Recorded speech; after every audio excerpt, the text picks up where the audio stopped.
Hi everyone, Joe Levine here, professional photographer and educator. This set was built during a live online workshop, and it's a lot of fun because we incorporate a few different elements. The first is something I talked about recently, and that's creating layers in this scene to have three-dimensional feel. This image has 4 different layers. The first layer and closest to the camera is a cup and an Asian pear out of focus. Now as we move into the shot, we have a pear and some pomegranate seeds in focus. They're the subject.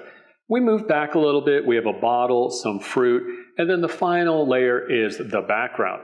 The lighting here is designed to create some visual movement. The first light is an overall light. It's designed to fill the shadows and have a few different highlights. Now my second light is my background light, and it's actually very common for me to work from the back forward. This LED has a CTO, color temperature orange gel, to create a nice warm glow on the background and create some shape on the subject. Now the third and final light, my key light, is coming from the front. I've added a little bit of diffusion on it to kind of spread the beam out a little bit. It does skim some areas that are out of focus in the foreground. So to help with that, I added a 6-inch dot to subtract some light and a little bit of a mirror also to catch some other highlights. So all of that combined, and of course double checking focus, we'll see what we have.